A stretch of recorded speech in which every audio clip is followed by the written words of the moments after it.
Students, सादाला academy में आप सबका स्वागत है। और आज हम आपके लिए लेकर आए हैं बिहार पीसीएसजे का जो अभी आप लोगों ने एग्जाम दिया होगा, उस पीसीएसजे एग्जाम के लॉग के पेपर का हम सोल्यूशन आपको बताने के लिए आए हैं। और पेपर हमने देखा, पेपर बहुत कठिन भी नहीं है, आसान भी नहीं है। बिहार का पेपर ऐसे ही आता है। तो जो भी क्वेश्चन है, काफ़ी कुछ चीज़ें भी क्वेश्चन आए थे। तो चलिए हम सबका सोल्यूशन आपको क्रम से बताते हैं। मेरे पास डी सीरीज है। हाँ, मेरे पास डी सीरीज है और डी सीरीज जिनका होगा उनको डायरेक्ट क्वेश्चन मिलेगा। बाकी जिनके पास दूसरे पेपर्स होंगे वो उससे अपना कंपेयर कर लेंगे। ठीक है, तो हम स्टार्ट करते हैं पहले डी सीरीज से पहले क्वेश्चन से। डी सीरीज से पहले बीच में बोर्ड के पास रहिएगा। डी सीरीज से पहले क्वेश्चन से कि पहला है, प्रारूप समिति की प्रस्तावना में का प्रस्ताव किसने रखा था? तो पंडित नेहरू। इसका पहला ऑप्शन आपको होगा, ये भी बहुत ही सिंपल क्वेश्चन। दूसरा है, पहली मीटिंग यानी फर्स्ट मीटिंग कब हुई थी संविधान सभा की? तो 9 दिसंबर। बहुत ही सिंपल क्वेश्चन है। इस पर तीसरा है, संविधान बनाने का काम कब पूर्ण हुआ? तो ये आपके प्रेमबल में सीधा सीधा लिखा हुआ है, 26 नवंबर 1949। नेक्स्ट क्वेश्चन है, मौलिक अधिकारों की संकल्पना किस संविधान से लिया गया है? तो ये भी ऑब्वियसली सिंपल सा क्वेश्चन है, आप संयुक्त राज्य अमेरिका जानते हैं। और डीपीएसपी का उद्देश्य क्या है? डीपीएसपी का उद्देश्य सिंपल सा है कि एक कल्याणकारी राज्य की स्थापना करने के उद्देश्य बनाया गया था, इसलिए इसका ऑप्शन जो है आपका ए होगा। और कौन सा यदि पंचायती राज से संबंधित है? तो इसका सिंपल सा आंसर बलवंत राय मेहता समिति है।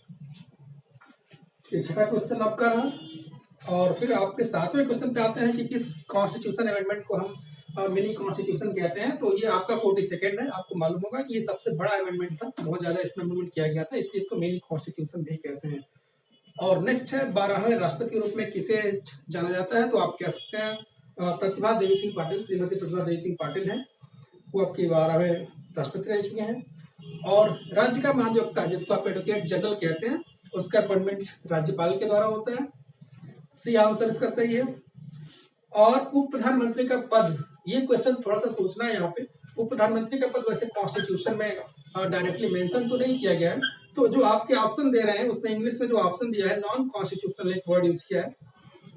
पहला तो नहीं होगा क्योंकि संवैधानिक लिखा हुआ, तो डायरेक्टली उसमें नहीं मेंशन किया गया है। और दूसरा वर्ड हिंदी में तो गैर संवैधानिक है, लेकिन अंग्रेजी में नॉन कॉन्स्टिट्यूशनल लिखा हुआ है। तो अगर इंग्लिश वर्जन को देखें तो नॉन कॉन्स्टिट्यूशनल वर्ड सही नहीं दिखाई दे रहा है, इसको एक्स्ट्रा होना चाहिए। लेकिन अगर हम इंग्लिश को सही मानते हैं तो ज्यादा बेटर ऑप्शन आपका डी होगा, नन ऑफ दीज होगा, नन ऑफ द एबव होगा। ठीक है, तो थोड़ा सा मिस्टेक है, हो सकता है कि आयोग अपना कुछ आंसर अलग भी दे सकता है मे बी, लेकिन जैसा वर्जन लिख रहा है इंग्लिश का उससे अकॉर्डिंग मैंने आपको आंसर बताया है। ठीक है, नेक्स्ट है 11वां क्वेश्चन, कौन सा भाग वित्त संपत्ति और अनुबंध? तो ये सीधा सीधा पार्ट पे दिया हुआ है, तो आपका पार्ट जो 12वां है संविधान का वो इसी से रिलेटेड है। नेक्स्ट है, वो भी सीधे सीधे आपको सेक्शन पे बेस्ड है, और ये कोऑपरेटिव सोसाइटीज के लेखा परीक्षा को लेकर के है। तो ये सिंपल सा है, 243 का ZM इसका आंसर है, वो सिंपल आपको बुक में मिल जाएगा या बैरेट में। हाँ, कॉन्स्टिट्यूशन का 279 जो सेक्शन है वो फाइनेंस से संबंधित है, और इसका मेन पर्पज है जो शुद्ध आगमाती गणना, जो रेवेन्यू गणना की जाती है, वो 279 में दिया हुआ है। ठीक, और नेक्स्ट है कि किस मामले में जस्टिस हिदायतुल्लाह ने कहा था कि प्रस्तावना संविधान की आत्मा है? तो इसका आंसर गोलकनाथ का जो मैटर है ये ज्यादा सही है। और वैसे तो केशवन भारती और SR बोम्बे मिनरवा मिल्स, इनमें मिस्टर हिदायतुल्लाह थे ही नहीं, इसलिए वो आंसर नहीं होगा, गोलकनाथ का सही है। नेक्स्ट है कि किसने कहा कि प्रस्तावना संविधान की मूल विशेषता का एक प्रतीक है? ठीक है, इसका आंसर आपको डायरेक्ट बुक में नहीं मिलेगा, लेकिन मैंने इसे पता लगा, तो जस्टिस मुधोलकर इसके सफिशिएंट आंसर है, पर्याप्त है। और नेक्स्ट जो 16वां क्वेश्चन है कि कानून का समान संरक्षण, जो आर्टिकल 14 में आप पढ़ते हैं कि विधि के समक्ष समता और संरक्षण, तो समता ब्रिटिश कॉन्स्टिट्यूशन से है और जो संरक्षण है वो अमेरिका से लिया गया है। ठीक है, तो ये आप संयुक्त राज्य अमेरिका कह सकते हैं उसके संविधान से। और नेक्स्ट है, किस मामले में सर्वोच्च न्यायालय ने माना कि गैर कानूनी कार्रवाई को वैध बनाने के लिए समता खंड को लागू नहीं किया जाएगा? इसका आंसर आपका होगा एकता शक्ति फाउंडेशन बनाम NCT दिल्ली। थोड़ा सा ये matter UP state sugar corporation से भी है, लेकिन ज्यादा बेटर आंसर जो है सी है, एकता फाउंडेशन वर्सेस NCT दिल्ली। ठीक है, नेक्स्ट है, इंटरनल पीस एंड सिक्योरिटी को बढ़ावा देने के लिए जो हमारा डीपीएसपी का पार्ट है वो आर्टिकल 51 है, सीधा सीधा बैरेट में आपको मिलेगा। और नेक्स्ट क्वेश्चन 19वां है, संविधान का आर्टिकल 77 जो एग्जीक्यूटिव पावर्स होते हैं वो किसके नाम से होते हैं? तो सिंपल सा है कि राष्ट्रपति के नाम से सारे कार्य किए जाते हैं सेंट्रल गवर्नमेंट के। और 20 क्वेश्चन आपका है कि कौन सा कॉन्स्टिट्यूशनल अमेंडमेंट को अनकॉन्स्टिट्यूशनल घोषित किया गया है? तो आप जानते हैं कि एनजेसी को लेकर के जो संविधान संशोधन आया था, जो 99 संविधान संशोधन है, ये इसको अनकॉन्स्टिट्यूशनल सुप्रीम कोर्ट ने घोषित किया था। ठीक है, तो ये 20 सिंपल क्वेश्चन सारे आपको मिल सकते हैं इजी वे से। 21 जो मिनिमम नंबर ऑफ जजेस संविधान की व्याख्या करने के लिए होते हैं उसको हम कहते हैं कि कॉन्स्टिट्यूशनल बेंच। एक संवैधानिक अगर संशोधन करना हो तो कॉन्स्टिट्यूशनल बेंच होती है और उसके लिए मिनिमम जो नंबर्स होते हैं वो 5 होते हैं। ठीक है, नेक्स्ट है कि जो सीएजी होता है महालेखा परीक्षक, ये अपनी रिपोर्ट किसको देगा? तो ये अपनी रिपोर्ट प्रेसिडेंट को देते हैं, राष्ट्रपति को देते हैं। ठीक है, तो इसका आंसर आपका सी होगा। और नेक्स्ट है अखिल भारतीय सेवाओं को, ये 23rd जो क्वेश्चन आपका है जो कि ऑल इंडिया सर्विसेज से संबंधित है, अखिल भारतीय सेवाओं से संबंधित है। ये क्वेश्चन थोड़ा सा सोचना है यहाँ पे, जिसमें लिखा हुआ है कि एक्सक्लूसिव पावर किसको है, मतलब ऑल इंडिया सर्विस को बढ़ाने का।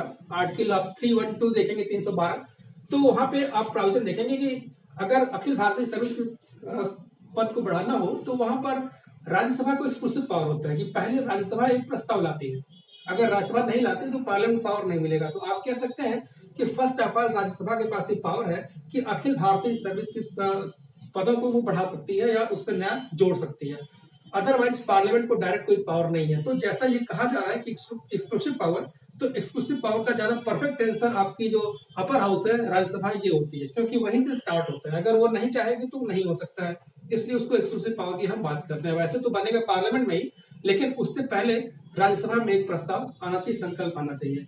ठीक है, तो इसलिए इसका ज्यादा परफेक्ट आंसर सी होगा, राज्यसभा। नेक्स्ट है 24th क्वेश्चन आपका, भारतीय संविधान के अनुसार कौन सी एक संघ की भाषा है? तो इसका जो परफेक्ट आंसर आपका देवनागरी स्क्रिप्ट है और हिंदी लैंग्वेज है, ये हमारे संघ की भाषा है। ये आपके आर्टिकल 343 से मिल जाएगा। और नेक्स्ट है भारतीय संविधान में कौन सा अनुच्छेद प्रिवी काउंसिल के निर्णय को बचाता है? ये आपका सबसे लास्ट है, जो 395 आप कह सकते हैं, जहां पर ये कहा गया कि जब हमारा संविधान लागू हो जाता है तो जो ब्रिटिश रूल्स थे वो तो समाप्त हो गए, लेकिन जो ब्रिटिश पार्लियामेंट यानी प्रिवी काउंसिल थे, प्रिवी काउंसिल जो जजमेंट थे उनको फॉलो किया जा सकता है। मतलब हमारे सुप्रीम कोर्ट जो है प्रिवी काउंसिल के निर्णय को फॉलो कर सकते हैं। तो इस क्वेश्चन का यही मतलब है कि प्रिवी काउंसिल को बचाने का मतलब ये था कि उनके जजमेंट को हम फॉलो कर सकते हैं। तो ये आप देखेंगे कि 395 में आपको मिलेगा। नेक्स्ट क्वेश्चन है कि भारतीय संविधान की समीक्षा करने के लिए जो पहला कमीशन या पहला आयोग बना था, तो वो जस्टिस वेंकट चलैया के अध्यक्षता में बना हुआ था, ये उसके प्रेसिडेंट थे। ठीक, नेक्स्ट आपका क्वेश्चन है कि कौन सा रिट एक जुडिशियल रेमेडी के नाम से जाना जाता है? तो वैसे तो इसमें जितने आपके ऑप्शन दिए गए हैं, जुडिशियल रेमेडी को अगर देखा जाए तो इसमें सर्सियोरारी और प्रोहिबिशन ऐसे होते हैं जो लोअर कोर्ट्स के लिए दिए जाते हैं। और वैसे जुडिशियल रेमेडी तो सारे के सारे हैं, क्योंकि सबके लिए हम सुप्रीम कोर्ट में जाते हैं। तो आई थिंक जो बेटर आंसर होगा मेरी तरफ से वो सर्सियोरारी है, और हो सकता है कि आयोग कुछ और भी आंसर आपको दे सकता है। ठीक है, लेकिन जहां तक मैं जानता हूँ वो सर्सियोरारी होना चाहिए। ठीक है, उत्प्रेषण। नेक्स्ट 28 क्वेश्चन है 352 जो इमरजेंसी पावर सेंट्रल गवर्नमेंट के पास है, राष्ट्रपति पास है, वो जब एक बार इमरजेंसी घोषित की जाती है तो उसे दोनों हमारे हाउसेज हैं, लोअर हाउस अपर हाउस, उनका अप्रूवल होना चाहिए। तो वो दोनों सदन, संसद के दोनों सदन में पास करने के लिए आता है। ठीक है, तो इसका जो पहला ऑप्शन है वो ए है, वो सही है। 29 क्वेश्चन, वित्त आयोग में कौन कौन शामिल है? तो वित्त आयोग में आपके एक अध्यक्ष और 4 सदस्य होते हैं। इसका आंसर आपका सी होगा, सिंपल सा है, आप 280 में देख सकते हैं। और यूपीएससी की संरचना, स्ट्रक्चर ऑफ यूपीएससी की संरचना, यूपीएससी जानते हैं कि कॉन्स्टिट्यूशनल बॉडी है, लेकिन उसके स्ट्रक्चर की बात संविधान नहीं करता है। उसके स्ट्रक्चर या कितने मेंबर्स होंगे इसके लिए अलग से एक नियमावली बनाई गई है। तो यहाँ पर जो अलग से नियमावली बनाई जाएगी वो उसके लिए बेटर ऑप्शन आपका होगा सी, जो प्रेसिडेंट के द्वारा डिसाइड किया जाएगा। ठीक है, इसमें आप कंफ्यूज मत होइएगा, ये संवैधानिक बॉडी जरूर है यूपीएससी, लेकिन उसके स्ट्रक्चर की बात संविधान नहीं करता है। ठीक है, तो उसमें संविधान में कहा गया कि राष्ट्रपति द्वारा ये डिसाइड किया जाएगा, डिटरमाइन किया जाएगा। ये 30 आपका है। 31 है आर्टिकल 340, इसका रिलेशन किससे है? तो सीधे आप आर्टिकल देखेंगे तो ये पिछड़ा वर्ग आयोग ओबीसी कमीशन के लिए है। फिर जो नेक्स्ट है भारत संविधान के किस अनुच्छेद के अनुसार जिला न्यायाधीश सब न्यायाधिकरण में शामिल नहीं होगा? तो आप जानते हैं कि जिला न्यायाधीश डिस्ट्रिक्ट जज का प्रावधान हमारे संविधान में एक जगह लिखा हुआ है, ठीक है, 233 में लिखा हुआ है, और लेकिन 236A में आप देखेंगे कि उसके अंदर कौन कौन इंक्लूड है, तो उस जितने लोग इंक्लूड हैं उनमें कहीं इसकी बात नहीं की जाती है, मतलब ट्रिब्यूनल्स की बात नहीं की जाती है, इसलिए इसका बेटर ऑप्शन 236A होगा। 33 है, किसकी सलाह पर राज्य में राष्ट्र शासन लगाया जाता है? तो आप जानते हैं कि जो 356 प्रेसिडेंशियल रूल्स का हमारा आर्टिकल है वो ये कहता है कि या तो गवर्नर उस स्टेट का वो रिकमेंड करे या फिर सेंट्रल अपने सुओ मोटो भी कर सकता है। तो यहाँ जो ऑप्शन दिए गए हैं उसमें जो राज्यपाल है, गवर्नर ज्यादा बेटर ऑप्शन होगा क्योंकि इसके रिकमेंडेशन पे होता है और किसी के रिकमेंडेशन पे नहीं होता है। नेक्स्ट है कि कानून की उचित प्रक्रिया। 34 क्वेश्चन है, due process of law. Due process of law हमारे कॉन्स्टिट्यूशन में कहीं डायरेक्टली मेंशन नहीं किया गया। ये हमारे संविधान में डायरेक्टली तो नहीं है, लेकिन आर्टिकल जो हमारे संविधान का 21 है जो ड्यू प्रोसेस ऑफ लॉ है, ठीक है, कि ड्यू प्रोसेस ऑफ लॉ हमारे संविधान के 21 में जो एक वर्ड यूज किया जाता है कि प्रोसीजर एस्टेब्लिश बाय लॉ, ठीक है, ये 21 में लिखा हुआ है कि अगर आपके 21 का वायलेशन होता है तो उसके संबंध में है ये 21 की प्रोसीजर एस्टेब्लिश बाय लॉ, मतलब विधि द्वारा स्थापित प्रक्रिया। तो ये जो विधि द्वारा स्थापित प्रक्रिया है यही हमारे कॉन्स्टिट्यूशन में ड्यू प्रोसेस ऑफ लॉ है, जो अमेरिका के कॉन्स्टिट्यूशन में ड्यू प्रोसेस ऑफ लॉ है, ठीक वो जस्ट वैसे ही है। तो इसका बेटर आंसर आपका 21 होगा, इस 21 आर्टिकल में ये बात मेंशन की गई है, ठीक है। 35 सेपरेशन ऑफ पावर, ये एक सिंपल सा प्रिंसिपल था जिसमें जो जुडिशरी होती है, जो एग्जीक्यूटिव होती है और जो हमारी लेजिस्लेटिव बॉडीज होती हैं, इनमें पावर का जो सेपरेशन होता है उसके लिए प्रिंसिपल मिस्टर मॉन्टेस्क्यू ने दिया था कि ये सेपरेशन ऑफ पावर होना चाहिए। एक बेटर डेमोक्रेसी के लिए सेपरेशन ऑफ पावर जरूरी होता है, इसलिए इसको मिस्टर मॉन्टेस्क्यू ने बताया था। नेक्स्ट है रूल ऑफ लॉ। विधि के शासन से क्या मतलब होता है? तो विधि के शासन में एक तो जो हमारी जुडिशरी होती है, विधि की सर्वोच्चता, मतलब न्याय की सर्वोच्चता होती है विधि की, कानून की, और दूसरा विधि की समता, ठीक है, इक्वलिटी बिफोर द लॉ, जो आर्टिकल 4 में आप पढ़ते हैं। तो ये दोनों इंपॉर्टेंट है, इसलिए इसका ऑप्शन डी होगा 36 का 2 और 3, ठीक है। 37 इसको आपको मैच करना है, ठीक है। तो अगर जो पहला जैसे है विवेक का दुरुपयोग, एब्यूज ऑफ डिस्क्रिप्शन, इसको हम कह सकते हैं कि शक्ति में कमी, विधि की समता जो है दूसरा, इक्वलिटी बिफोर द लॉ, इसको रूल ऑफ लॉ के संबंध कर सकते हैं। डेलीगेटेड लेजिस्लेशन का मतलब होता है सबऑर्डिनेट लेजिस्लेशन जो होता है, और सेपरेशन ऑफ पावर, ये इसका संबंध चेक एंड बैलेंस या नियंत्रण एवं संतुलन से है, ठीक है, क्योंकि सेपरेशन ऑफ पावर में ही इसीलिए किया जाता है कि चेक एंड बैलेंस बना रहे, सभी बॉडीज के बीच बैलेंस बना रहे, ठीक है। तो इसका बेटर आंसर आपका ए होगा, पहला होगा। 38 जो क्वेश्चन है, जो आपके एडी लेवल क्वेश्चन है, इसका जो सबसे बेटर स्टेटमेंट है वो ये है, बी है, कि अगर जो जिस बॉडी को आप दे रहे हैं काम बनाने के लिए, उसको एथराइज अगर आप कर देते हैं तो उसका रिट्रोस्पेक्टिव इफेक्ट होता है, भूतलक्षी प्रभाव होता है, ठीक है। तो इसका 38 का बेटर ऑप्शन आपको बी होगा। 39 जो वाइकेरियस लायबिलिटी है,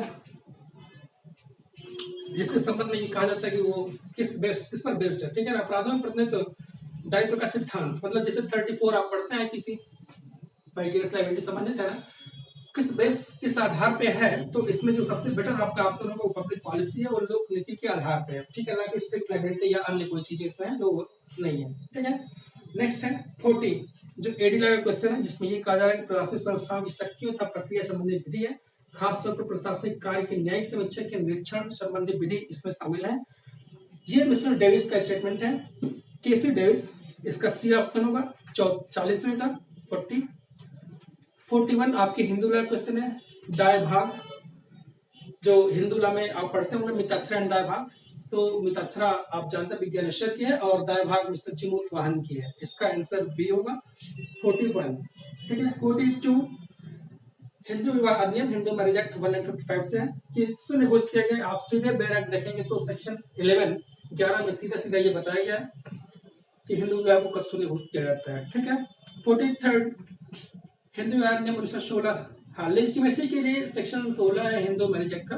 तो ये पूछ रहा है कि जो बच्चे पैदा हुए हैं उनकी लेजिटिमेसी डिसाइड करने के समय क्या कौन कौन से प्रोविजन है, तो इसमें सबसे बेटर आंसर आपका डी होगा कि बिना विवाह के without marriage, without lawful marriage संबंध छोड़ करके बाकी सब है, विद्यमान विवाह के भी हैं, वाइड के भी हैं और वाइड बिल के हैं। तो इसका बेटर ऑप्शन आपका डी होगा, बिना विवाह के। ठीक है, 44 आपका क्वेश्चन है, ये मेंटेनेंस एंड एडॉप्शन से है, और जिसमें ये लिखा हुआ है कि एक दत्तक लिए जाने के लिए बच्चे की आयु क्या होनी चाहिए, तो इसके लिए 15 ईयर्स है।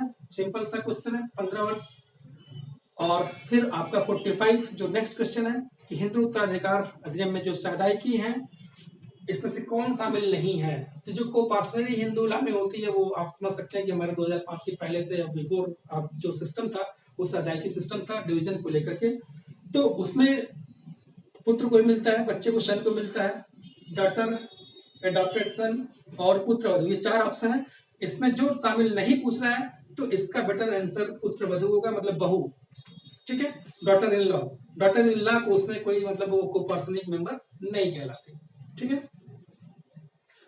46 एक हिंदू मेल पर्सन की बात करता है जो अपने साथ एक दत्तक पुत्र, नैसर्गिक यानी प्राकृतिक और एक विवाहित पुत्र छोड़कर रहता है, तो उसकी प्रॉपर्टी को, उसकी जो सेल्फ अर्न प्रॉपर्टी होगी, 100 आदि संपत्ति होगी, उसको लेकर के है।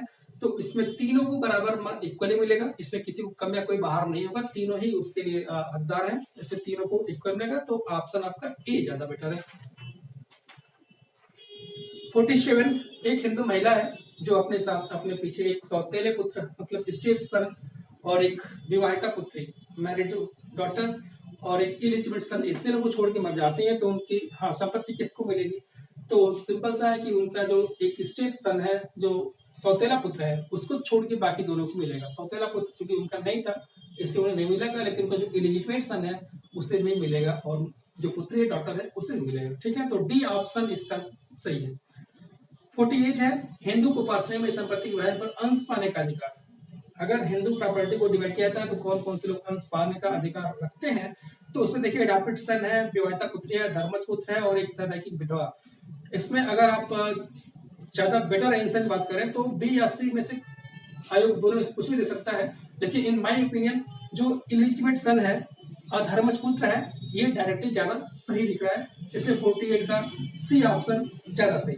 ठीक है, अधर्मज पुत्र इसको डायरेक्टली मना किया गया कि इलिजिबल सन जो है राइट नहीं रखता है। नेक्स्ट है 49 स्त्री धन। स्त्री धन में जो ए आपका दिया हुआ है वो स्त्री को कैरेक्टर को लेकर के, तो कैरेक्टर इसमें नहीं आती है, बाकी तीनों बी और सी और डी आते हैं, इसलिए इसका आंसर आपका ए होगा। ठीक है, 50 हिंदू एडोल यानी मूर्ति की वैधानिक स्थिति क्या होती है, तो हिंदू एडोल को हिंदू माइनर की तरह से माना जाता है कि क्योंकि वो जिसे माइनर कांटेक्ट नहीं कर सकता, इसलिए मूर्ति या एडोल डायरेक्ट कांटेक्ट नहीं कर सकती, उसके रिप्रेजेंटेटिव होते हैं। तो ये जस्ट उनकी जो इमेज होती है वो हिंदू माइनर चाइल्ड की तरह से होती है, तो इसलिए डी ऑप्शन इसका सही होगा। ठीक है, मुस्लिम विधि का जो सर्वोत्तम है ये आप सबको पता होगा, बहुत सिंपल क्वेश्चन, कुरान सबसे परफेक्ट माना जाता है, तो इसका आंसर डी होगा 51। और सुन्नी विधि किसको रिकॉग्नाइज नहीं करती है, तो मुता विवाह या अस्थायी विवाह सुन्नी में नहीं है, ये सी में आता है। नेक्स्ट है बिना मेहर के एक मुस्लिम विवाह। देखिए मेहर एक इंपॉर्टेंट फैक्टर तो जरूर होता है, लेकिन बिना मेहर के विवाह शून्य होता है ऐसा कहीं मेंशन नहीं किया गया। ठीक है, तो बिना मेहर के विवाह भी हो सकता है, तो इसमें ज्यादा परफेक्ट आंसर अगर आप कह सकते हैं तो एक मान्य दिया हुआ, शून्य दिया, अनियमित और शून्य करणी दिया हुआ है, तो शून्य और अनियमित शून्य करणी की बात नहीं जाती, बिना मेहर के विवाह आई थिंक मान्य आंसर होना चाहिए। 53 का ए ज्यादा परफेक्ट आंसर देख रहा है, क्योंकि ऐसा कहीं नहीं लिखा हुआ है कि बिना मेहर के जो विवाह होते हैं वो शून्य वाइड या वाइडेबल होते हैं, ऐसा किसी भी बुक में प्रावधान नहीं किया गया है। ठीक है, तो बिना मेहर के भी वो शून्य नहीं बल्कि मान्य है, बाकी टर्म कंडीशन अलग हो सकते हैं। ठीक है, तो 53 का जो ज्यादा बेटर आंसर ए होगा। और 54 अनबॉर्न चाइल्ड के पक्ष में अगर आप हिबा करते हैं तो इसी सिचुएशन क्या है, तो देखिए जनरल रूल यही है कि अनबॉर्न चाइल्ड के लिए अगर आप हिबा करते हैं तो वो शून्य माना जाता है। ठीक है, तो इसका बेटर आंसर शून्य होगा। आल्दो ये जरूर कहें कुछ किताबों में मेंशन किया गया कि 6 माह के अंदर अगर बच्चा पैदा हो जाए, ठीक है, तो वो एक दूसरा कंडीशन है, लेकिन जो पहला जनरल रूल है वो उसको आप एक्सेप्शन कह सकते हैं, लेकिन जनरल रूल यही है कि एक अनबॉर्न चाइल्ड को हिबा नहीं कह सकता है, इसलिए ज्यादा बेटर आंसर इसका डी हो सकता है। 55 है एक गर्भस्थ बच्चे को वसीयत किया सकती है। जो विकृष्ट को लेकर के प्रावधान किया गया है, वसीयत को लेकर मुस्लिम में प्रावधान किया गया है, उसके संबंध में ये कहा जाता है कि अगर कोई बच्चा जो 6 माह के अंदर पैदा हो जाएगा उसे वसीयत किया सकती है। ठीक है, तो इसमें जो बेटर ऑप्शन होगा वो 6 मंथ है। हाँ, लेकिन इसका ध्यान रखना पड़ेगा कि ये सिर्फ सुन्नी लामे है, शिया लामे नहीं है। तो क्वेश्चन में सुन्नी शिया तो दिया नहीं है, तो हम सुन्नी को ही मान सकते हैं और इसका बेटर आंसर हम ए मान सकते हैं कि 6 माह में। ठीक है। 56 है, एक वक्फ का सृजन किया सकता है। ठीक है, देखिए वक्फ जो है मुस्लिम लॉ से संबंधित है, तो मुस्लिम पर्पस से ही होना चाहिए। तो यहाँ पे जो गिरजाघर है वो क्रिश्चियन से रिलेटेड है, इसलिए क्रिश्चियन से रिलेटेड कोई चीज के लिए वो ऐसा नहीं कह सकता है, इसलिए इसका बेटर ऑप्शन बी होगा। गिरजाघर चूंकि क्रिश्चियंस का है, बाकी सब मुस्लिम्स के लिए है या चैरिटेबल है। ठीक है, तो गिरजाघर छोड़ के बाकी सबको हो सकता है। नेक्स्ट है 57, अब स्वीकार करने वाले या अभिस्वीकृत करने वाले बच्चे की आयु का अंतर कितना होना चाहिए। तो ये आप मुस्लिम लॉ में पढ़ेंगे, हिजानत एक चैप्टर होता है, उस हिजानत में ये स्पष्ट आपको मिलेगा कि 12.5 साल में अभिस्वीकृति या एक्नॉलेजमेंट हो सकता है। तो इसका डी आंसर सही होगा, 12.5 साल एज की गैप होनी चाहिए जो व्यक्ति अभिस्वीकृत करता है। 58 है, एक अवयस्क पत्नी की हिजानत। अवयस्क महिला जो एक मुस्लिम की बात करता है, चूंकि हिजानत मुस्लिम वर्ड है इसलिए हम इसको मुस्लिम क्वेश्चन मानते हैं। एक अवयस्क पत्नी की हिजानत, अवयस्क पत्नी जो होती है आप जानते हैं कि जो मुस्लिम लॉ में ये होता है कि अवयस्क गर्ल्स का जो संरक्षकता होती है वो मदर के पास होती है, वो माँ के पास होती है। ठीक है, तो यहाँ अवयस्क महिला है लेकिन वो शादीशुदा है। ठीक है, तो शादीशुदा होने पर भी उसके हस्बैंड को नहीं है बल्कि उसके मदर को ही उसका राइट मिलता है, इसलिए इसका ज्यादा बेटर आंसर उसकी मदर होगा, यानी सी होगा। 58 का सी आंसर होगा। 59, एक अधर्म सिया मुस्लिम निर्वसित मर जाता है, उसकी संपत्ति किसको मिलेगी। तो ये जो सिया पर्सन है और इलिजिटिमेट, चूंकि इलिजिटिमेट चाइल्ड है तो जो मदर होती है मदर को पहले अधिकार होता है, इसलिए 59 का परफेक्ट आंसर ए होगा, उनकी मदर को राइट मिलेगा। 60 है, जो 60वां क्वेश्चन है, 4 पूर्व पत्नी को रहते हुए सिया मुस्लिम में 5वीं शादी कर ली तो 5वां विवाह शून्य होता है। सिया में शून्य होता है, शून्य में आप कह सकते हैं कि रेगुलर हो सकता है, लेकिन सिया मैरिड में इसको शून्य माना जाता है। ठीक है, तो इसका बेटर ऑप्शन 60वें का सी होगा। 61 में आपको मैच करना है, ये सारे सीधे सीधे आपको सेक्शन है, सेक्शन बेस्ड है। तो आप जैसे विबंध स्टापेल है, आप जानते हैं कि स्टापेल द्वारा अनुदान की बात की जा रही है, तो ये आपका आएगा 43rd। इस बात जो आपका बी है वो प्रत्याशन सब्रोगेशन है जो 92 में सीधे सीधे लिखा हुआ है। सी है संचयन है, ये सेक्शन 17 में आएगा, और फिर शाश्वतता के विरोधी में 14 में आएगा टीपीए के। तो ये सारे आप मैच करेंगे तो आपका आंसर इसमें ए होगा। ठीक है, नेक्स्ट है 62, प्रत्यस्थापित प्रत्याभूति के बारे में 62 लिखा हुआ है, ये भी आपको सीधे सेक्शन मिल जाएगा, 73rd में सीधे सीधे लिखा हुआ है। 63rd एक पट्टे को लेकर के है, पट्टा और लाइसेंस की बात, अंतर की बात करता है। तो इसमें जितने आपके चारों दिए गए हैं इसमें 1, 3 और 4, ठीक है, ये सारे सही हैं, आपका इसमें सिर्फ 2 नहीं शामिल है। ठीक है, तो इसके 63rd का जो आंसर होगा वो डी होगा। 64 लिखित में होना है, पंजीकरण होना, लेकिन किस बंधक के लिए आवश्यक नहीं है। कौन सा ऐसा मतलब मार्गेज है जिसको लिखित और पंजीकृत होना आवश्यक नहीं है। तो इसमें जो बेटर आंसर है वो आपका बी है, स्वत्व के दस्तावेजों को जमा करके किया गया बंधक। ठीक है, क्योंकि भोग बंधक, साधारण बंधक आप जानते हैं कि 100 रुपए से ऊपर जो भी होगा उसके लिए आपको डॉक्यूमेंट बनाने पड़ते हैं, रजिस्टर करना पड़ता है। तो बस ये आपका जो बी है, बी में ऐसी कोई आवश्यकता नहीं है। 65 कौन सा ऐसा है जो शाश्वतता के नियम का अपवाद नहीं है। 65 इसका जो ए आंसर है, एक ऐसा कोर्स जो आगे आने वाले साथ वीडियो पे रखा गया, ये छोड़ करके बाकी सारे हैं, इसलिए 65 का आंसर ए होगा। ठीक, 65 लीज पेंडेंस, सिंपल सा टीपीए का क्वेश्चन आपका है। लीज पेंडेंस का मतलब है कि जो मामला पेंडिंग होता है और जब किसी प्रॉपर्टी को लेकर कोई अगर सूट फाइल किया गया, पेंडिंग मैटर चल रहा है तो उसे ट्रांसफर नहीं किया जा सकता है। तो आप लीज पेंडेंस सीधा सीधा कह सकते हैं कि इसका आंसर बी होगा, जिसमें मामला पेंडिंग हो, यानी विचाराधीन हो। 67 है अचल संपत्ति को अंतरण को लेकर के, इसके सेक्शन 7 में सीधा सीधा प्रावधान किया गया है। देखिए ये सारे ज्यादातर क्वेश्चन आपको देखना है जो सीधे सीधे सेक्शन बेस्ड है, तो जिसको याद होगा उनका तो सही होगा। 68 देखिए यहां भी है, संपत्ति के संचयन की अवधि तक रोक लगाई जा सकती है। 68 इसका आंसर ए होगा, ये धारा 17 में दिया गया है। 69 क्रमबंधन एवं अभिदाय। 69 जो है इसका सीधा सा संबंध प्रतिभूतियों से, सिक्योरिटीज से है, और उसी में ये मार्शलिंग एंड कॉन्ट्रीब्यूशन होता है। तो इसका सीधा सा आंसर सी है। 70 जहां संपत्ति का दान किया जाता है और जो अस्तित्व में नहीं है, संपत्ति अंतर अधिनियम शून्य बनाती है। तो ऐसी संपत्ति का दान आप जानते हैं, दान लास्ट में दिया हुआ है। धारा 124 इसके संबंध में सीधा सीधा प्रावधान करती है। तो यहाँ आपने कई क्वेश्चन देखा जो सीधे सेक्शन बेस्ड आपको दिखाई दिया टीवीए में। अब देखिए साम्या की प्रारंभिक स्रोत क्या है। तो साम्या का जो सबसे इंपॉर्टेंट स्रोत है, आप सीधे से कह सकते हैं कॉन्सियस, मतलब अंतःकरण, अंतःकरण से इस साम्या का निर्माण हुआ है। ठीक है, तो इसका सबसे परफेक्ट आंसर बी है 71। ठीक, नेक्स्ट है कि साम्या के सिद्धांतों की सामुदायिक मान्यता नहीं पाई जाती है। तो देखिए संविधान में पाई जाती है, स्पेशल रिलीफ में ही पाया जाता है, और माल विक्रय अधिनियम में लगभग नहीं पाया जाता है, और इंडियन सक्सेशन एक्ट में बहुत सारे सेक्शंस ऐसे हैं जो कि इस पे बेस्ड है इक्विटी पर। ठीक है, तो इसका बेटर आंसर सी होगा, माल विक्रय अधिनियम। ठीक है, माल विक्रय अधिनियम का आई थिंक कोई भी ऐसा प्रोविजन नहीं होगा, तो इसका आंसर आपका सी होगा, 72 का सी। नेक्स्ट आते हैं 73। साम्या का क्षेत्र त्रिस्तरीय है, ट्राइलेयर है, और ये समवर्ती और सहाय है। ये कहा गया मिश्र स्टोरी के द्वारा। 73 ये आपका बी आंसर है। कुछ किताबों में हो सकता है ना भी मिले, लेकिन इसका आंसर बी होगा। और 74 साम्या के अंग्रेजी नियमों को भारतीय विधायिका द्वारा समाविष्ट किया जाता है। हमारी जो पार्लियामेंट है वो साम्या के नियम को फॉलो कर सकती है। ठीक है, तो इसका ए आंसर होगा।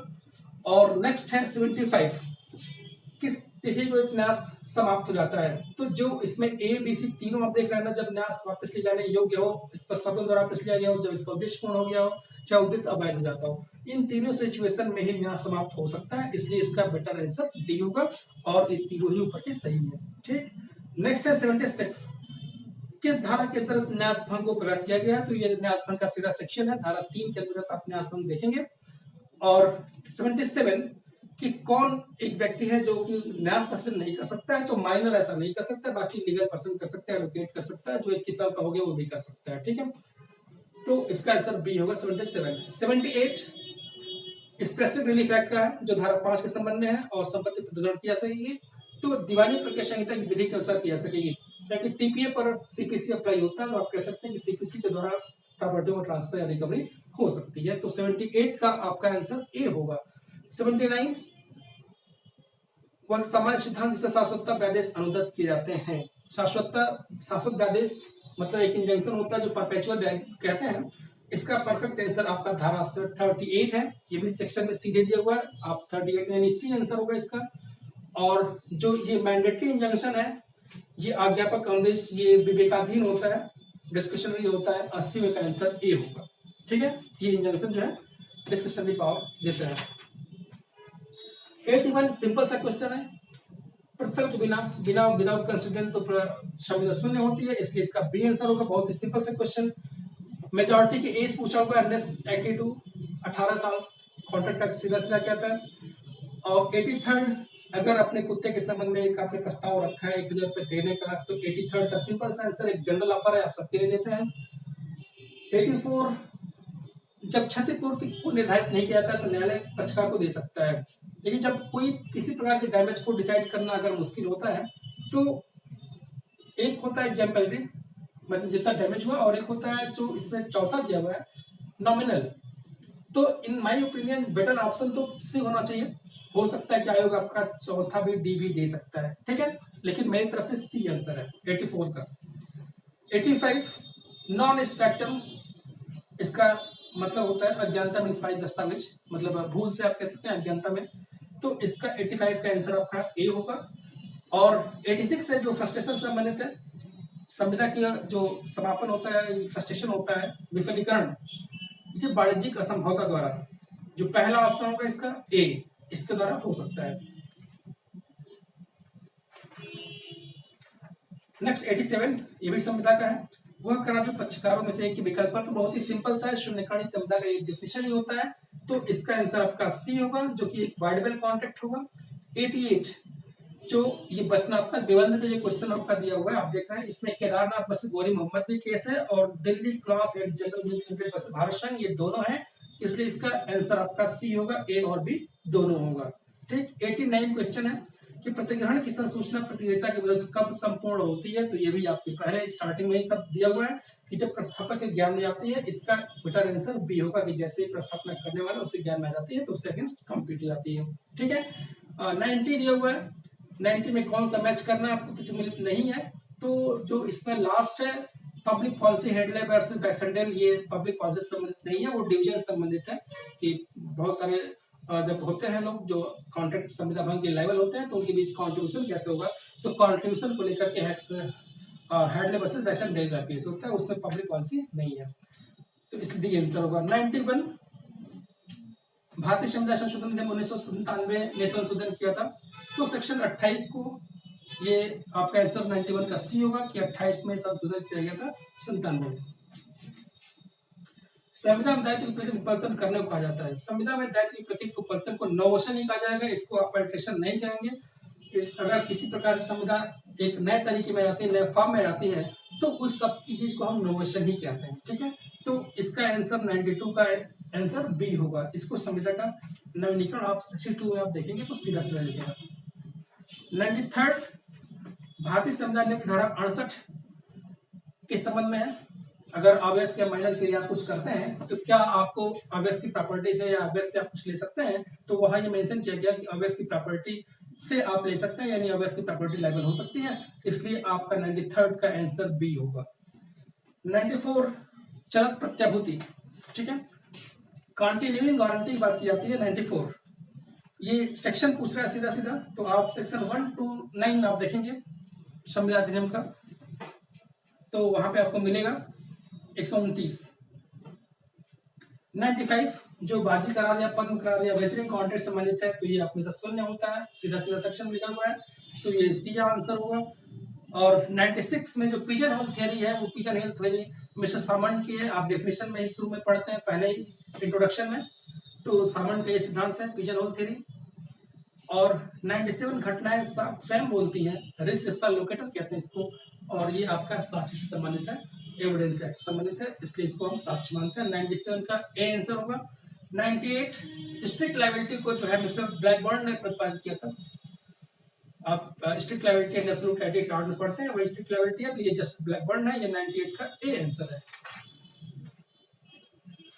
और 99 क्यू फैसेट पर एलियम फैसेट पॉलिसी, इसका मतलब क्या होता है, तो ये वाइकेरियस लायबिलिटी संबंधित है, ये टॉर्ड में भी मैक्सिम आती है, Q facet allium facet policy. तो प्रतिनिधि दायित्व या वाइकेरियस लायबिलिटी में एक व्यक्ति दूसरे कार्य के लिए भी लायबल होता है, इसलिए इसको सी आप 99 का आंसर देंगे, प्रतिनिधि दायित्व या वाइकेरियस लायबिलिटी।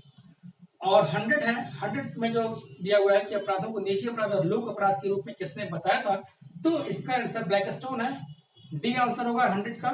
और 101 कौन सा एक मतलब बचाव नहीं है, वैध बचाव नहीं है, तो साइंटाइड एम्फिटोंजुरिया, मतलब जो संबंध डेटा से छुट्टी नहीं होती है, इसमें आपने मैगजीन में पढ़ा होगा कि जो ही कंसर्न सफर्स नो इंजरी, उसी में ये दिया हुआ है कि साइन मतलब साइंटिन नॉन फिट इंजुरिया, मतलब जो जानता है उसे क्षति नहीं होती है, ठीक है, ये चीज अलग है, और जो कंसर्न देता है उसे क्षति नहीं होती, दोनों चीज अलग अलग होती है। तो 101 का जो बेटर आंसर है वो सी होगा, ठीक है, साइंटाइन नॉन फिट इंजुरिया।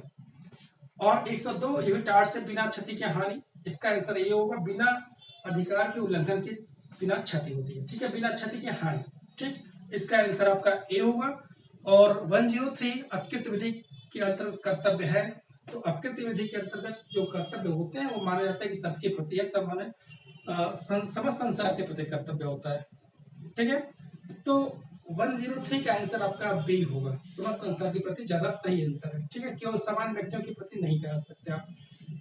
और 104 है, जहां अधिकार है वहां उपचार है, where there is right there is remedy, एक मैक्सिम है, यूबीएससी मीडियम, और वो एससी वर्सेस वाइट का एक मामला था जिसमें मतदान के अधिकार से वंचित किया गया था, वहां पे जो है ये लागू होता है, तो ये इसका 104 का जो बेटर आंसर है वो ए होगा।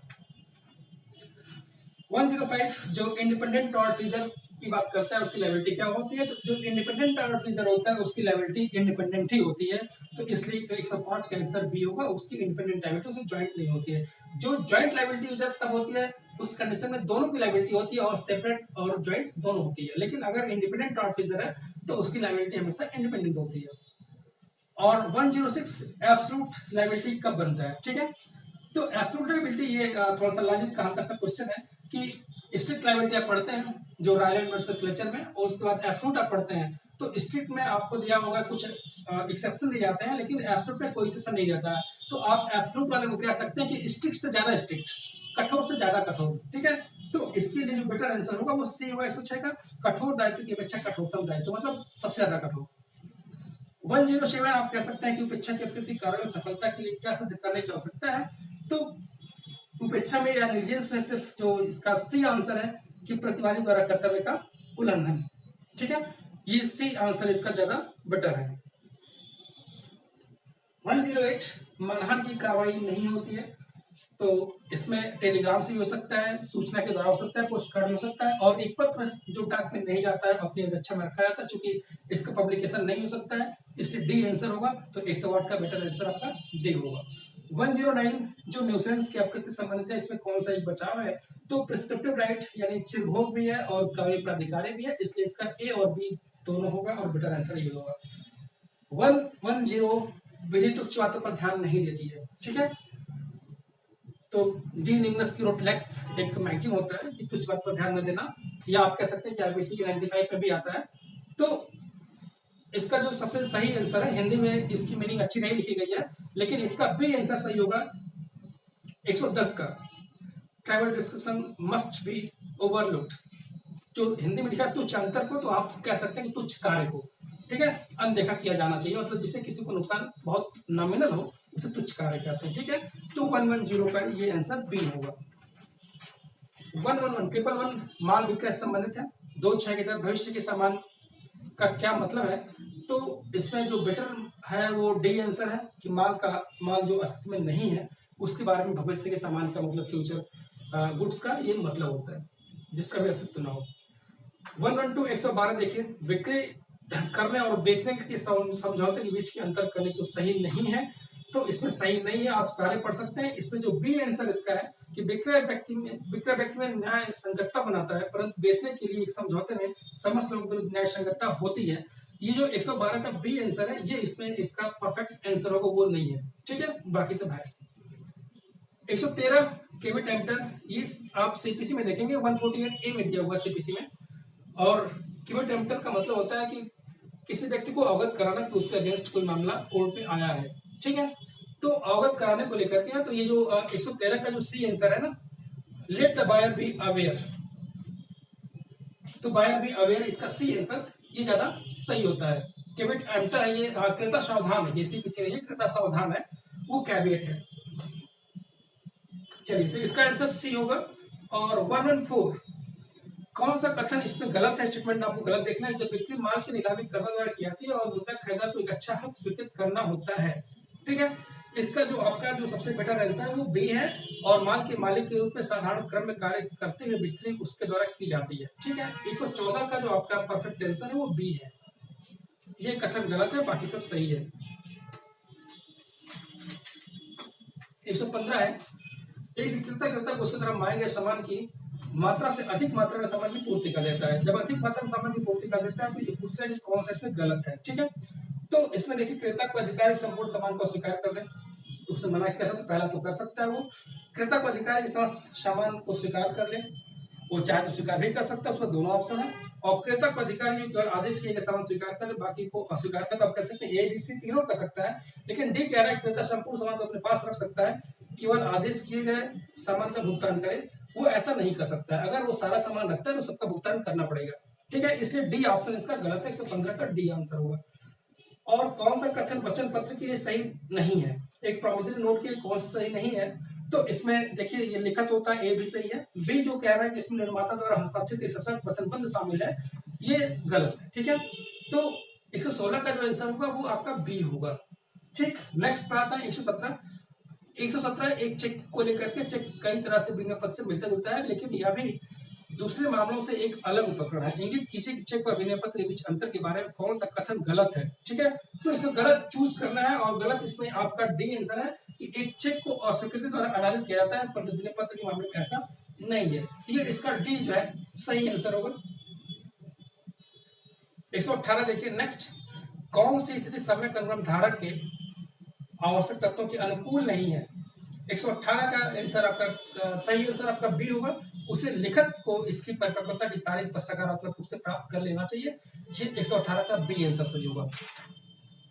119 है, इंगित कीजिए कि कौन सा कथन समुदेशन और वार्ता के बारे में सही है। ये वार्ता का मतलब बातचीत करना नहीं, ये नेगोशिएशन है, ठीक है। तो समुदेशन और नेगोशिएशन इनके बारे में कौन सही नहीं है,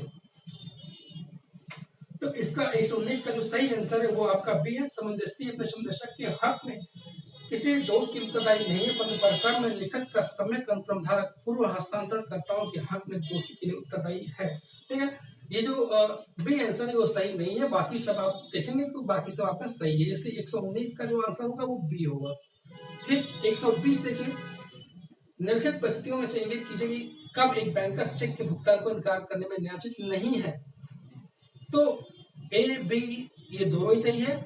सी देखिए जरा, ग्राहक ने भुगतान का प्रतिवाद किया, ये सही नहीं है, ये न्यायोचित नहीं है, तो इसमें सी जो है सही आंसर होगा 120 का, ठीक।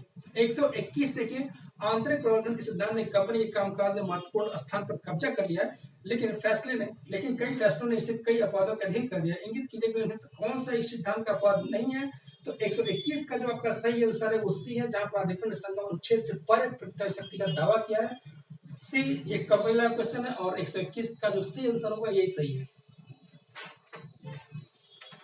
122 आप देखेंगे कि कौन सा कथन एक कंपनी के संगम अनुच्छेद एवं संगम ज्ञापन के बीच सही संबंध को दर्शाने वाला है।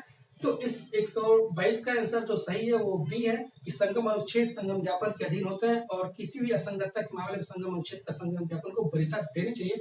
ये 122 का जो है बी आंसर सही है। 123 देखिए, जब कोई कंपनी किसी अधिकाराधीन संव्यवहार में शामिल होती है तो इसके खिलाफ कई उपचार उपलब्ध होते हैं। इंगित कीजिए कि कौन सा कथन सही नहीं है। ये सही नहीं की बात करता है, तो इससे जो पहला आंसर है कि कोई भी निश्चित कंपनी को आगे बढ़ने से रोकने के लिए निश्चित आज्ञा प्राप्त कर सकता है, ये 123 का ये गलत है, और बाकी सब सही है, ठीक है। कंपनी के प्रति के निदेशक व्यक्तिगत रूप से उत्तरदायी होंगे, दोषी निदेशक तीसरे पक्ष के प्रति उसके नुकसान के लिए व्यक्तिगत रूप से उत्तरदायी होंगे, बाकी सब सही है। आप कह सकते हैं कि ए गलत है 123 में। 124 आइए कंपनी एक्ट के संबंध में कि कंपनी अधिनियम 2013 ने न्यूनतम या अधिकतम निवेशकों की सीमा प्रदान की है। कौन सा कथन सही नहीं है, हमें ये चेक करना है। तो इसमें आपका ए भी सही है कि एक एकल व्यक्ति कंपनी में एक ही निदेशक हो सकता है, एक निजी कंपनी में न्यूनतम 2 निदेशक होने चाहिए, ठीक। सार्वजनिक कंपनी में न्यूनतम 3 होने चाहिए। निदेशकों की अधिकतम संख्या को निजी के साथ साथ सार्वजनिक कंपनियों में 15 रखा गया है। और जो डी ऑप्शन है इसका, सरकार के पूर्व अनुमोदन से कंपनी विशेष संकल्प द्वारा सीमा से परे निदेशकों की संख्या बढ़ाई सकती है, तो ये सही नहीं है।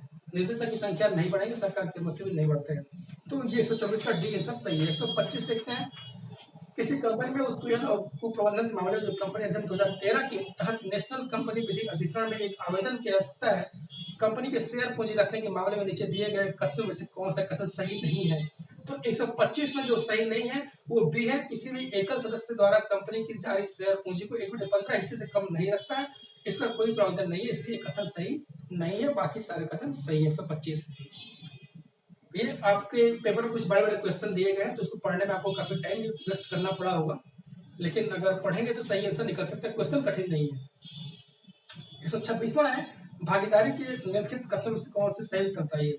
तो ये जो पार्टनरशिप का क्वेश्चन आता है, इसमें जो आपका सबसे परफेक्ट आंसर है वो सी है कि भागीदारी बनाने वाले सभी व्यक्तियों के मध्य एक समझौता होना चाहिए। सही उत्तर इसमें है कि भागीदारी आपस में क्या करते हैं, समझौते के बाद ही बनते हैं, इसे सबसे बेटर आंसर इसमें सी बनेगा।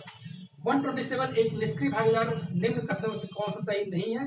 तो 127 में जो बी है कि एक निष्क्रिय भागीदार फर्म की देयता के बारे में बाह्य व्यक्तियों को उत्तरदायी नहीं है, ये जो बी आंसर है इसका परफेक्ट आंसर है 127 का। 128 देखिए, निम्नलिखित कथनों से यह इंगित कीजिए कि भागीदार के निहित अधिकार के बारे में कौन सा एक सही नहीं, भागीदारों के अधिकार को लेकर के है। तो 128 का पहला जो है वही सही नहीं है, वह फर्म का सामान्य अचल संपत्ति बेचता है, ठीक है, ऐसा कोई राइट नहीं होता, इसलिए 128 का ए सही आंसर होगा। 129 निम्नलिखित से कौन सा कथन उस नाबालिग के लिए सही है जिसे साझेदारी के लाभ में भर्ती किया गया है। तो एक माइनर के संबंध में है कि फर्म का एक लेनदार अपने धन के लिए फर्म के नाबालिग के हिस्से के लाभ करता है, तो कह रहा है कि कौन सा कथन उस नाबालिग के लिए सही है जिसे साझेदारी के लाभों में भर्ती कराया गया। फर्म का एक लेनदार अपने धन के लिए फर्म में नाबालिग के हिस्से के खिलाफ मुकदमा करता है, और यह नाबालिग फर्म के खातों में जानकारी पाने के लिए भागीदार को मुकदमा करता है, नाबालिग फर्म के लाभों में हिस्से के लिए भागीदार को मुकदमा करता है, और व्यवसाय में कुछ बेईमानी पाए जाने पर वो फर्म को भंग करने के लिए मामला दर्ज करता है। इसका सबसे सही आंसर आपका ए होगा कि फर्म का एक लेनदार अपने धन के लिए फर्म के नाबालिग हिस्से के खिलाफ मुकदमा करता है, ठीक है। बाकी फर्म का जो ऐसा माइनर भागीदार होता है वो व्यक्तिगत रूप से कभी लायबल नहीं हो सकता है। 130 एक साझेदार सहमत समय से पहले साझेदारी फर्म को भंग करना चाहता है। चयन कीजिए कि निम्नलिखित में से कौन सा एक ऐसे भागीदार के लिए फर्म के विघटन के लिए एकदम सही आधार नहीं है। विघटन का सही आधार कौन सा नहीं है कि एक भागीदार एक साथी के रूप में अपने कर्तव्य को निभाने में स्थायी रूप से असमर्थ हो गया है, कि अन्य साथी ने फर्म में अपने पूरे हित को तीसरे पक्ष में स्थानांतरित कर दिया है, कि फर्म के व्यवसाय को नुकसान के अलावा नहीं चला जा सकता है। ये ए और बी और सी ये तीनों सही है, लेकिन चौथा जो आधार है वो मुकदमा करने वाले भागीदार और दूसरे भागीदार की पत्नी के साथ संबंध वाला है। डी ऑप्शन 130 का सही है, ठीक है। बाकी ए बी सी तीनों जो है सही है, चौथा नहीं होगा, तो डी आंसर इसका सही है। आपका 131वां है जो एविडेंस एक्ट संबंधित है।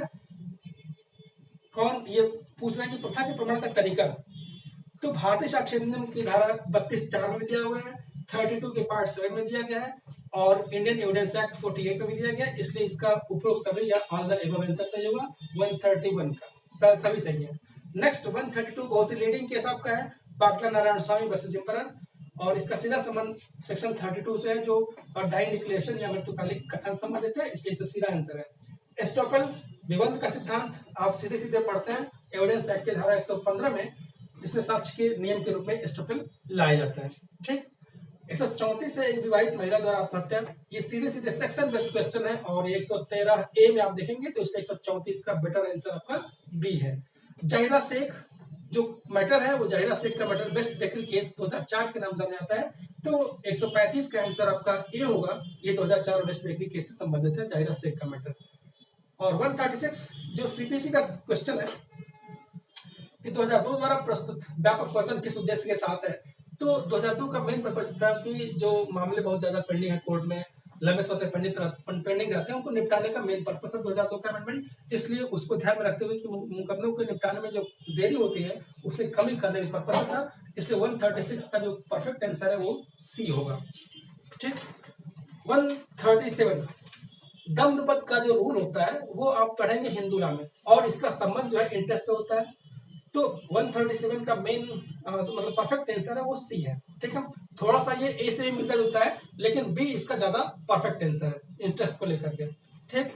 138 स्थानीय जांच करने के लिए आयोग किसके तहत गठित किया सकता है, तो ये सीधे आपका ऑर्डर दिया होगा, इसका जो का सही आंसर है वो 130 का सी आंसर है, ठीक है। ये ऑर्डर 26 का रूल 9 है जो कि 138 ऑप्शन सी इसका सही है, सीधा सीधा ऑर्डर आपको मिल जाएगा। अगला क्वेश्चन भी सीधे ऑर्डर पर डिपेंड करता है कि रिव्यू करने के लिए या रिविजन करने के लिए जो अधिकार दिए गए हैं वो ऑर्डर 47 में है, रूल 1 में है सीपीसी, ये भी सीधे सीधे सेक्शन बेस्ड है। और 140 जो कैबिनेट मतलब दाखिल करने के लिए है, जो सीपीसी के 148A में दिया हुआ है, उसका आंसर आपका 90 डेज है, 140 का आंसर 90 दिन का है, ठीक है, जो एक कैबिनेट दाखिल करने के संबंध में है। और 141 ये सीआरपीसी का क्वेश्चन है, कंपाउंडेबल एंड नॉन कंपाउंडेबल, तो सेक्शन 320 सीआरपीसी का सीधे सीधे कंपाउंडेबल और नॉन कंपाउंडेबल ऑफेंस की बात करता है, तो वहां पे एक लिस्ट बनाई गई है जहां पर कौन कंपाउंडेबल है कौन नॉन कंपाउंडेबल है, दोनों 320 में दिया गया, तो 142 का आंसर आपका सी होगा। 142 है 142, जिसमें 164 जहां पे एक मजिस्ट्रेट के सामने जो है क्वेश्चन आंसर होता है और वो जो मजिस्ट्रेट होता है वो एग्जीक्यूटिव नहीं होता, वहां पे आप ध्यान देंगे सीआरपीसी के 164 में कि वहां पर कोई जुडिशियल मजिस्ट्रेट ही हो सकता है, ठीक है, या जुडिशियल मजिस्ट्रेट के जो एक्विवेलेंट होता है वो हो सकता है, वहां पे एग्जीक्यूटिव मजिस्ट्रेट बात नहीं जाती है, तो या तो मेट्रोपॉलिटन होंगे या तो जुडिशियल मजिस्ट्रेट होंगे, तो इसका आपका बेटर आंसर जो है ए होगा, 142 का होगा। 143 देखिए कि सीआरपीसी 167 के तहत अपराध के लिए सजा है, जो 167 आप देखेंगे तो यहाँ जो सजा की बात करें 10 साल से ऊपर और कारावास की सजा की बात कर रहे हैं, इसके लिए जो मैक्सिमम है जो लिमिटेशन पीरियड है वो 60 डेज का होता है, ठीक है, 90 डेज या 75 करें तो बल्कि 60 डेज का होता है, तो 143 का जो आंसर है वो जो है 60 दिन का होगा, ठीक है, सी आंसर इसका सही होगा। 144 पति ने धारा 125 के तहत अगर परित्याग करता है, डिजेशन के आधार पर अगर हस्बैंड ने एक सूट फाइल की थी और तलाक प्राप्त कर लिया हो, तो उसके संबंध में जो चार्ज स्टेटमेंट दिया गया इसमें कौन सा सही है आपको बताना है। तो पति के खिलाफ मेंटेनेंस के लिए पत्नी के लिए कोई रुकावट नहीं है, पति के खिलाफ रखरखाव का दावा करने के लिए पत्नी के लिए रुकावट है, और सी है पति के खिलाफ रखरखाव का दावा करने के लिए पत्नी के लिए रुकावट हो सकता है। इसका जो सबसे सही आंसर है वो ए आंसर है, ठीक है, और हो सकता है कि आपको आयोग डी भी दे सकता है, लेकिन इन माय ओपिनियन ज्यादा परफेक्ट आंसर इसका ए है। ठीक है, इसका डायरेक्ट आंसर आपको मिलेगा नहीं, लेकिन आप कह सकते हैं कि इसका ए आंसर ज्यादा बेटर है। ठीक है, 145 सीआरपीसी जो एक रेप विक्टिम के संबंध में जो अमेंडमेंट करके लाया गया था, तो ये अमेंडमेंट का सेक्शन सीधे सीधे 164 है, जो इसमें एक रेप विक्टिम का जो है परीक्षण किया जाता है। तो 145 का आंसर आपका ए होगा। 146 जो इंटरनेशनल जो वाणिज्यिक मध्यस्थता होती है, रोटेशन होता है, उसके बारे में लेकर के पूछा गया क्वेश्चन ये है कि किसके द्वारा पॉइंट जाता है, तो इसका बेटर आंसर डी होगा। ये स्वयं के द्वारा और भारत के चीफ जस्टिस के द्वारा भी होता है, तो इसलिए ए और सी इसका आंसर ज्यादा सही है। 146 का ये आंसर होगा। 147 एक आर्बिट्रेशन अवार्ड जो होता है, निर्णय होता है, उसे खारिज प्रदान करने के लिए पार्टी द्वारा इसकी प्राप्ति के कितने दिनों के अंदर आवेदन किया जाना चाहिए। तो ये आवेदन का जो टाइम होता है ये 3 महीने का होता है। 147 जो एक आर्बिट्रेशन से जो जजमेंट आता है, तो इसका जो बेटर आंसर होगा ए होगा। 147 का 3 महीने का होता है। ठीक है, 148 भी आर्बिट्रेशन से आपका है कि सुलहकर्ता की नियुक्ति का प्रावधान किसके अंतर्गत है, तो सीधे सेक्शन बेस्ड है ये, और ये 64 में आगे धारा 64 में आता है। ठीक, और 149 जो स्मॉल कास्ट कोड से संबंधित है, इसको कब इम्प्लीमेंट किया गया था, तो इसका इम्प्लीमेंटेशन डेट है 1 जुलाई 1887। 1887 को ये इसका अमेंडमेंट का मतलब इम्प्लीमेंटेशन का डेट है, ये सीधा सीधा है। और 150वां जो आपका लास्ट क्वेश्चन है कि जो स्मॉल क्लास कोर्ट्स होती हैं, छोटे न्यायालय होते हैं, उनको कौन उनको बना सकता है, समाप्त कर सकता है, तो दोनों के लिए स्टेट गवर्नमेंट होती है। सेंट्रल गवर्नमेंट या कोई हाई कोर्ट या सुप्रीम कोर्ट के पास ऐसा कोई पावर नहीं है, तो स्टेट गवर्नमेंट के पास से पावर होता है कि स्मॉल क्लास कोर्ट को बना सकती है और उनको हटा सकती है। तो ये 150 का जो आंसर है ये आपका बी होगा, स्टेट गवर्नमेंट होगा, ये परफेक्ट आपका आंसर है। ठीक है, तो स्टूडेंट्स ये आपका जो पेपर था ओवरऑल आप देखे होंगे कि इसमें ज्यादातर क्वेश्चन ऐसे भी हैं जो सेक्शन बेस्ड है, तो जिन लोगों ने सेक्शन तैयार किया होगा उनका काफी अच्छा हुआ होगा आई थिंक। और जो बाकी सारे क्वेश्चन आए हैं ये बहुत टफ नहीं किए जा सकते हैं। ठीक है, तो इसलिए जहां तक मेरा ओपिनियन है कि इसमें क्या इसमें कितना होना चाहिए, तो इन माय ओपिनियन जो लोग 110 किए होंगे वो लोग बहुत ही परफेक्ट है, और 110 से जो एबव है उनका सिक्योर है, अगर जीएस उनका अच्छा हुआ होगा तो।